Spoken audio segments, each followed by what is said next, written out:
Eto na pala guys yung ating video ng pagbiyahe natin ng Sorsogon to Manila. Gamit syempre si Beast Mode ang ating ZX25R. Dito nalaman ko nga na talagang napakatibay, napakatikas. At syempre kami rin napakatibay din namin dalawang mag-asawa. Ngunit ang problema ay talagang napakalakas pala talaga sa gas nito ni Beast Mode lalo na kapag long ride. Hayaan yung sabihin ko sa inyo kung magkano ang aming nagastos at ilang oras namin binaybay at magkano ang gas na aming nagastos gamit ang sport bike at talaga namang nakakangalay. At kung anong mga aberya ang aming nakasagupa sa daan. Eto't panoorin nyo ang aming video. Napakasarap ng kalsada dito, men! Ha! Sarap! Mamaya tulog tayo nito! Joke lang, tutuloy natin to guys ha. Nandito pa rin tayo sa Sorsogon. Ha? Shoutout sa mga taga-Sorsogon dyan guys. Yung mga kumaway kanina. Maraming salamat sa inyo. Napakaganda ng lugar nyo. Ang daming hot spring. Tas mga cold spring na mga... Dito nga guys, nagsisimula na ang ating biyahe pa uwi ng Maynila. Wala pa akong gaanong iniinda dyan dahil kakasimula pa nga lang, no? Pero alam ko na mga ngalay, maubusan tayo ng gas at kung ano-anong aberya ang ating masasagupa habang tayo bumabaybay. Guys, ito yung una nating aberya ngayon guys. Sa Sorsogon to Manila natin nagbibinkla yung gas ko, wala pang gas station. Wala pa ako nakikitang gas station. Medyo nag-worry na ako guys. Kung di ako nagkakamali guys, almost 17 km ang binaybay namin bago kami makita ng gas station. Kaya sobra-sobra ang aking pag-alala dahil baka mission failed ang aming biyahe. Pero maya-maya lang, napakaswerte natin dahil nakita tayo ng gas station. Nakita tayo guys, kaya lang 91 octane. Nakita tayong gas station, kaya lang 91 octane. Bigyan natin kung may 95. may 95. 91 lang.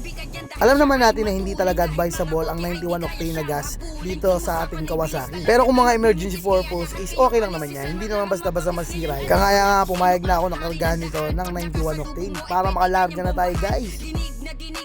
Dito na nga isisimulan natin magbilang. Ang unang gas nga natin is 300 pesos.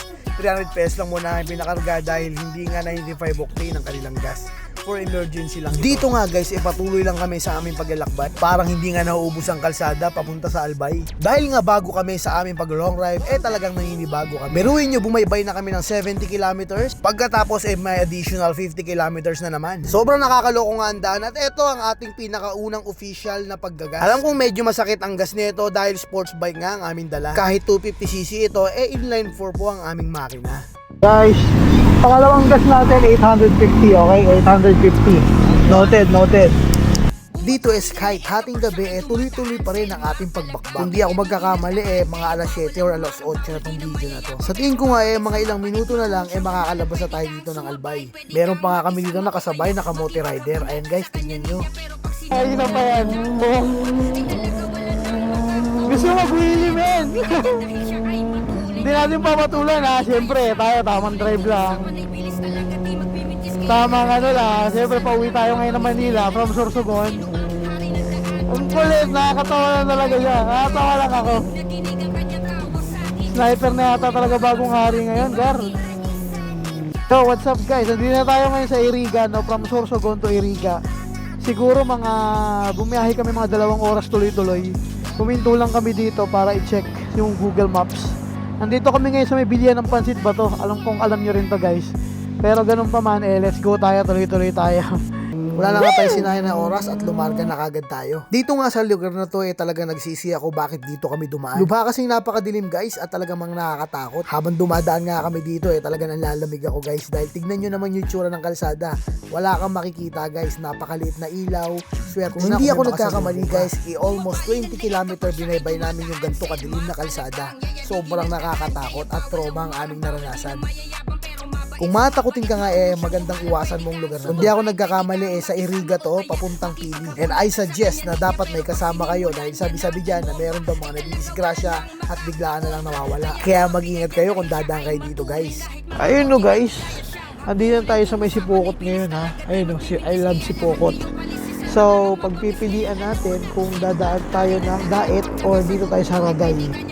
So, ang sabi kasi nila, ang sabi ng aking driver aking kaibigan na si Paulo huwag daw kami sa Ragay kasi sa Ragay sobrang lubak daw kasi daanan daw yun ng truck, sabi ng aking kaibigan. Kaya dito daw kami sa may Daet kasi medyo maganda ang kalsada dito. Ang problema nga lang, medyo kurba-kurbada, no? Eh, kurba-kurbada, paborito ni Selmar yun, pag gano'n, di ba? Pero bahala na.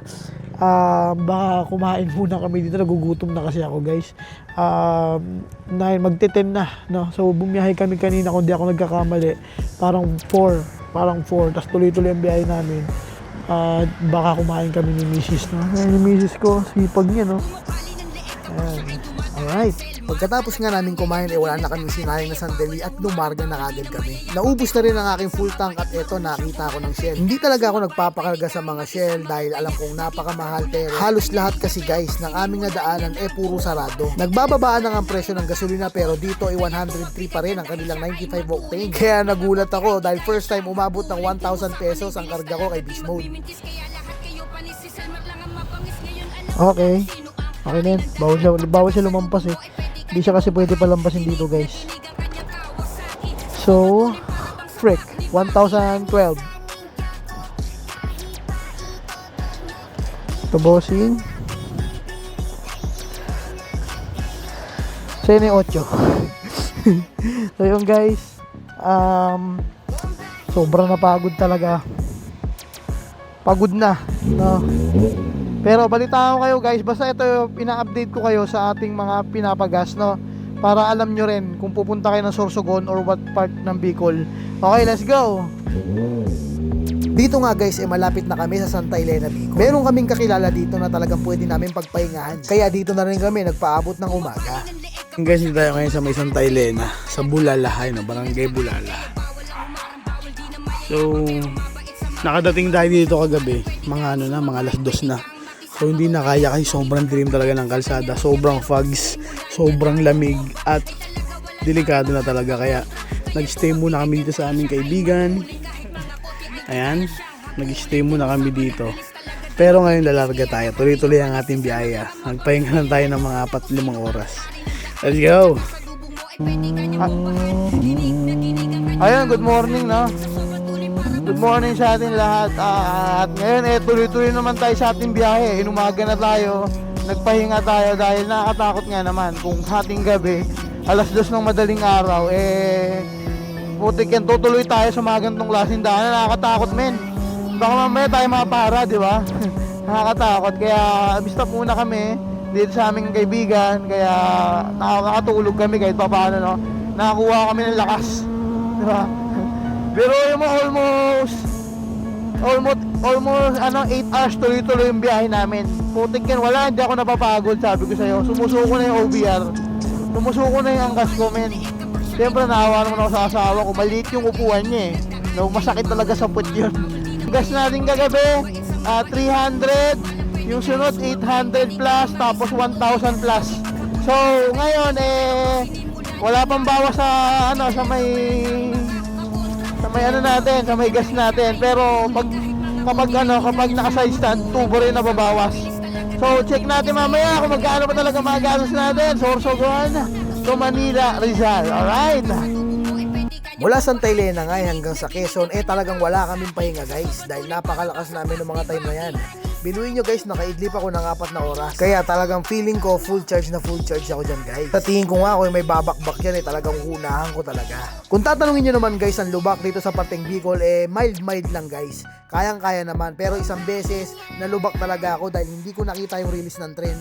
Kaya nagkaroon ng bengkong konti ang ating gulong. Ganun pa man alam kong parte yan ng ating ride. Konting sandali na nga lang lalabas na kami sa Bicol at alam kong dito na magsisimula ang aming kalbaryo. Dahil sabi-sabi nila talaga namang napakalubak daw sa parting Quezon. Guys, wala na tayo sa Bicol ngayon. Nandito na tayo sa Quezon, sa Calawag, okay? Oh man, sakit na ng kamay ko. Oo nga pala guys, bibigyan ko kayo ng idea about sa Quezon. Totoo na malubak ang Quezon, pero depende na yan sa inyong motor. Para sa akin bilang sports bike ang dala ko, hindi ko gaanong ramdam ang lubak dito sa Quezon. Siguro kung magdadaan-daan ka lang, talaga makakabisado at hindi ka naman talaga mapupunta sa mga lugar. Especially kapag umaga o maliwanag ang lugar. Nagkaroon kami ni Mrs. ng pagkakataon para magpahinga dito na yan sa may parting Atimonan, Quezon. Sabi ko nga sa inyo guys, napakalakas ko, ngunit naawa lang ako sa angkas ko dahil sumusuko na. Kaya't nagpahinga nga muna kami dito at tinignan ng ganda ng tanawin. napakalawak nga ng dagat dito guys at napakasarap tumambay. Syempre wala na kami Timonan, Quezon na kami, malapit na tayo sa Biduang Manok. Bibidyo ako mamaya pag nandun na kami sa Biduang Manok. Alright? Wait. Dito ngayon nakakita kami ng palamig kaya uminom muna kami dalawa ni Mrs. At alam ko nandito na kami sa Pagbilao, Quezon. Ramdam na ramdam ko na nga na malapit na kami at gigil na ako makauwi sa Rizal.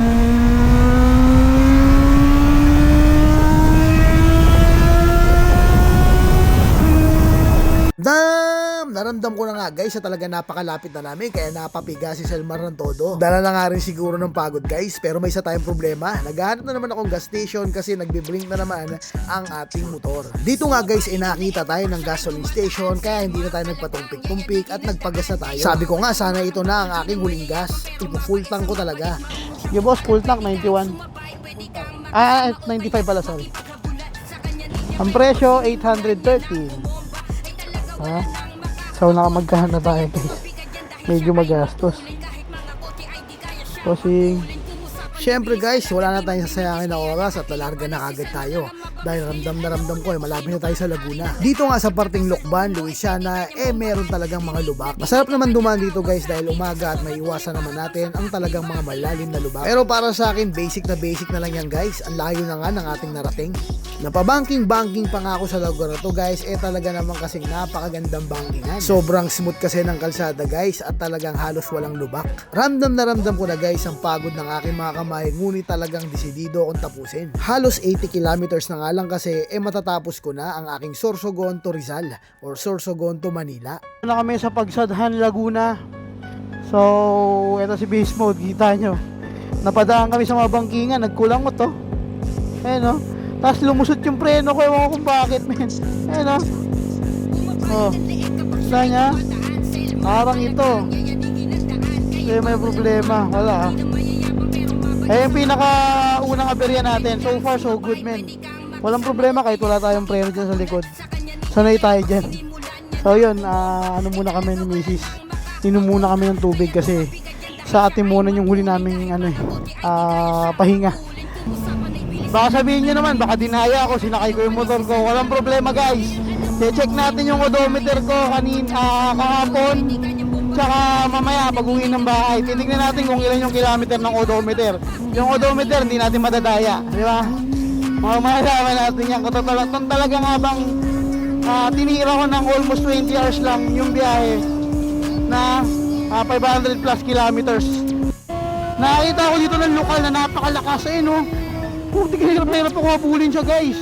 Eto nga guys yung sinabi ko sa inyong XRM na pinost ko na rin sa aking Facebook na talagang napahanga tayo sa kanya dahil sa kanyang tulin sa kurbada. Syempre guys, taga dyan yan sa kanila, talagang kabisado niya ang area na yan. Ganun pa man, nagpakasaya lang naman tayo ng konti, alam ko kasing malapit na kaya babakbak na naman tayo.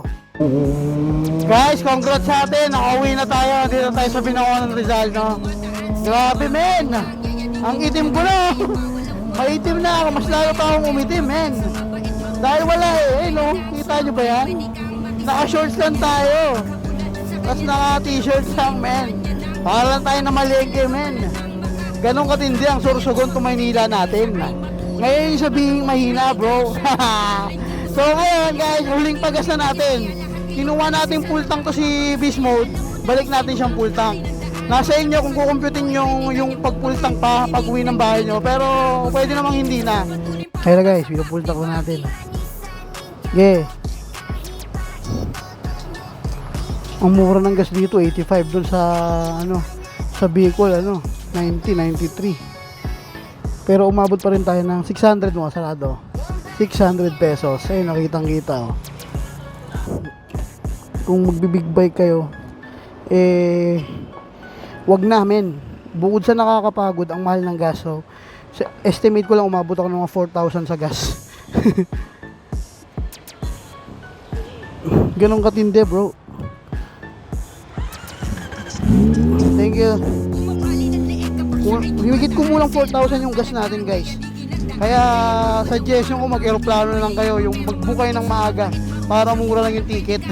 Huwag kayo mag-rides men. Delikado pa. Bukod sa muntik na kami mamatay mag-asawa talaga namang maraming mga near death experience. Okay, thank you! Ayan o. Taga dito ako guys sa Bangamot, Binangonan, Rizal. Nakauwi din. Putik yan. Estimate ko, mga 20 hours kami bumiyahe. Bali, yung tulog namin is 4 na oras. Alright. Ganun katindi, men. Sobrang salamat siyempre sa itaas dahil naging safe tayo. Yun lang masasabi ko.